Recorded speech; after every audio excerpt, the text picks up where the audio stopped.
Laisse-moi te dire quelque chose. Avoir de l'argent ne veut pas forcément dire travailler dur et beaucoup. On connaît tous une personne qui travaille du matin au soir et qui gagne à peine le SMIC, alors que d'autres travaillent beaucoup moins et gagnent beaucoup plus. En fait, c'est avant tout une question de mentalité. Les personnes riches ont une relation complètement différente avec l'argent. Elles pensent, vivent, voient l'argent d'une toute autre manière. Et dans cette vidéo, je vais t'expliquer exactement comment les riches pensent pour que tu puisses l'appliquer à ta vie et enfin accéder à la richesse que tu mérites. Et c'est vraiment quelque chose que j'aurais aimé savoir plus tôt, donc j'espère sincèrement que ça pourra t'aider. Avant toute chose, j'aimerais que tu te félicites aujourd'hui pour regarder cette vidéo, parce que peu importe où tu en es actuellement dans tes finances, aujourd'hui, tu as décidé de te choisir et ça c'est vraiment super, donc félicitations. Allez, c'est parti. Et si je te disais qu'en fait, le seul vrai frein à la richesse, c'est en fait toi-même? Et là, tu vas me dire, mais non, c'est faux, j'adore l'argent. Alors que je parie que tu t'es déjà dit au moins une fois, l'argent ne fait pas le bonheur. Sans que tu t'en rends compte, ton cerveau sabote les opportunités. Parce que tu as une mauvaise relation avec l'argent. Un peu amour-haine. Laisse-moi t'expliquer. Il y a une époque où j'étais persuadée que je n'avais pas besoin d'argent pour réussir parce que j'étais persuadée que pour avoir de l'argent, il fallait que je travaille 110 heures par semaine, que je devienne un requin ou que je fasse un métier que je déteste. Bref, c'était pas fou. Et en même temps, j'aimais bien m'acheter des fringues et me payer des bons produits. Et donc, tous mes choix de vie se sont basés sur ces croyances-là. Et au final, c'est l'inverse qui s'est produit. J'ai travaillé beaucoup et je gagnais presque rien. Et dès que j'avais un peu d'argent, je claquais tout le plus rapidement possible, comme s'il fallait que je profite le maximum avant de ne plus avoir d'argent. J'étais devenue la pauvre de mon entourage et je m'étais vraiment approprié cette identité. C'était devenu moi, c'était comme ça, j'étais coincée. Et du coup, en me focalisant sur ces croyances-là, j'ai attiré à moi ce que je ne voulais pas. Tu sais, le fameux ne pense pas à un éléphant rose et là, tu as tout de suite une image d'éléphant rose en tête. Bah, c'est exactement pareil. Ton monde extérieur est le reflet de ton monde intérieur. Toutes tes actions viennent d'abord d'une pensée. Donc si j'avais mis toute mon énergie dans des croyances comme j'aime l'argent, avec lui je peux être libre et m'acheter tout ce que je désire, j'aime l'argent parce que je peux faire le métier que je désire, plein de croyances comme ça, j'aurais pas galéré toutes ces années, j'aurais pu être directement riche en fait. Et si tu remarques bien, ces croyances-là sont basées sur la joie, l'abondance, plutôt que les autres qui sont basés sur la peur, le manque, etc. Bon, c'est bien beau tout ça, mais comment faire concrètement maintenant pour se rendre compte déjà de ces mauvaises croyances et ensuite de les transformer? Alors si tu veux, j'ai créé une fiche d'exercice qui te permet de reprogrammer ton cerveau en 5 jours. Je te la donne gratuitement, elle est en description. C'est un gros travail de déconstruction, mais c'est l'étape numéro 1 si tu veux changer ton avenir financier. Personne ne pourra le faire à ta place. Donc n'hésite pas à aller voir ce que je t'ai préparé, j'ai vraiment réuni mes meilleures stratégies que j'ai appliquées à moi-même et je suis persuadée à 100% que cela pourra t'aider. Dans tous les cas, tu n'as rien à perdre, c'est gratuit. En tout cas, pour ces personnes, l'argent n'est pas un sujet tabou. Elles osent en parler, elles osent poser des questions, elles n'en ont pas peur. C'est quelque chose qui fait partie de la vie, qui a sa place, son importance, autant que n'importe quel autre sujet. Bon, on vient de voir à quel point tes croyances sont importantes, mais je parie que tu en as encore une autre du type tous ces chiffres, tous ces nombres, j'y comprends rien, c'est pas pour moi. Pourtant, je suis persuadée que tu sais exactement combien va te coûter la jupe que tu as repérée en solde.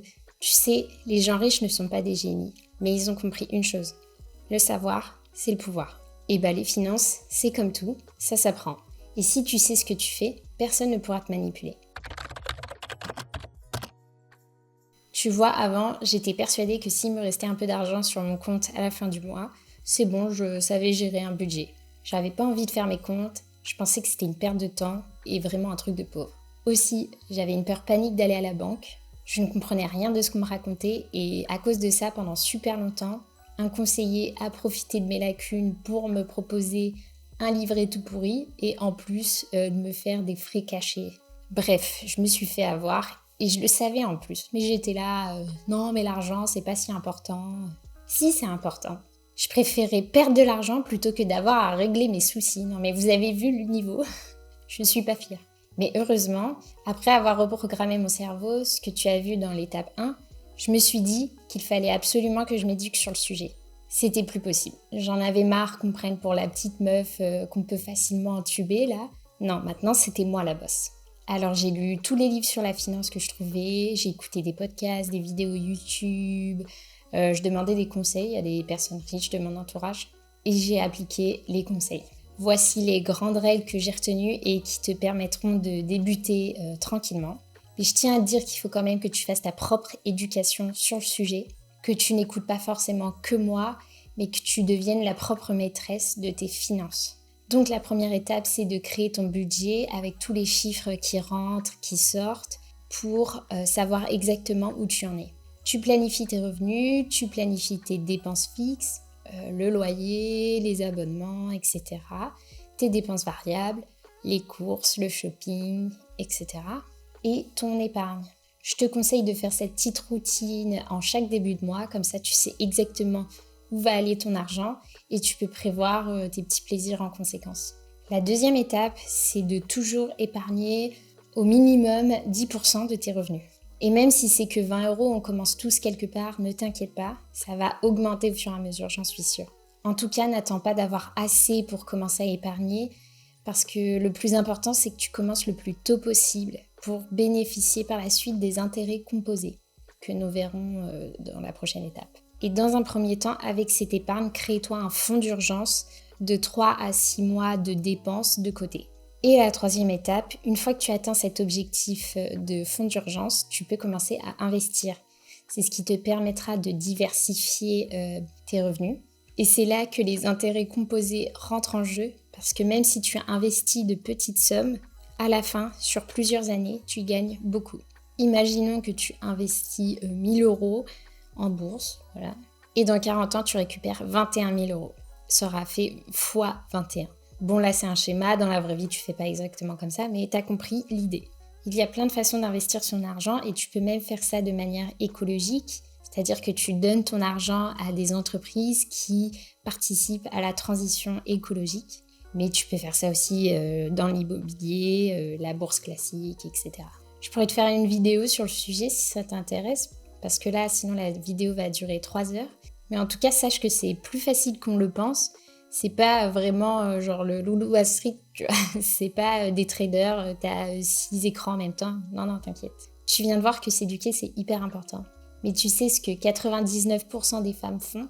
Elles attendent le bon moment qui ne vient jamais. Au final, ce n'est pas ton manque de connaissances le problème. Ce n'est pas le manque d'opportunités. C'est cette petite voix qui te murmure. Et si j'échoue? Et si je me ridiculise? Qu'est-ce qu'ils vont penser de moi? Je vais te révéler un secret. Les femmes riches aussi ont peur. La différence, c'est qu'elles agissent quand même. Et devine quoi? C'est beaucoup moins effrayant qu'il n'y paraît. Je te prouve ça tout de suite. Ce que je veux dire, c'est que tu n'es pas obligé de tout plaquer pour commencer à gagner plus. Tu peux déjà commencer par demander une augmentation à ton patron, ou tu peux juste trouver un taf qui paye mieux. Pas forcément de changer de branche, etc. Le tout, c'est vraiment d'oser aller vers l'argent et de demander exactement l'argent que tu désires. De parler plus fort, parce que tu mérites cet argent, c'est sûr. Prends le risque de te ridiculiser, parce qu'au final, c'est vraiment le seul risque. Tu peux même commencer à vendre en parallèle des petits trucs sur Etsy, par exemple. Je ne sais pas si tu sais coudre, mais tu peux vendre des habits, par exemple. Ou même des petits produits digitaux. Tout est possible. J'ai vu une fille l'autre jour qui vendait sa recette de cookies à 17 €. Donc comme quoi, tout est possible. Je suis sûre qu'il y a des choses que tu sais faire et que tu penses que tout le monde peut faire la même chose. Alors qu'en fait, c'est faux. Ton expérience, ton savoir-faire est unique et le monde a besoin de ça. Le piège, c'est de penser que c'est trop petit pour être monétisé. La vérité, c'est que les femmes riches ont aussi commencé comme ça. Un conseil, un coaching, une recette, un e-book, un hobby, une boutique Etsy. Elles n'ont pas de limite. Donc aujourd'hui, note une idée que tu pourrais vendre même pour 10 € et lance-toi. Même si tu sais pas tout faire, même si c'est pas parfait, on s'en fout. Au pire, tu échoues, mais tu auras appris comment faire pour réussir la prochaine fois. Le vrai échec finalement, c'est de ne rien faire. Les femmes riches sont aux commandes de leur vie. Elles n'attendent pas qu'un prince charmant vienne les secourir ou je ne sais quoi. Non, elles créent directement leur vie de rêve. Alors que les pauvres sont plus à se dire « Ah, si seulement j'étais comme elle » ou « Ah, si seulement j'étais née dans une famille de riches ». elles subissent leur vie et ne pensent pas qu'elles sont capables de changer quoi que ce soit. Voilà, j'espère sincèrement que cette vidéo t'a aidé à ouvrir les yeux et qu'elle va te permettre de débloquer la richesse que tu mérites. N'oublie pas ta fiche d'exercice pour reprogrammer ton cerveau en 5 jours que tu trouveras en description. Je te le redis, mais c'est vraiment l'étape numéro 1 si tu veux transformer tes finances. Et si tu souhaites une vidéo sur comment gérer ton budget, n'hésite pas à me le dire en commentaire. Je me ferai un plaisir de faire cette vidéo. Et surtout, abonne-toi pour ne pas la louper. Et nous, on se dit à la prochaine. C'était Lucie. Bye.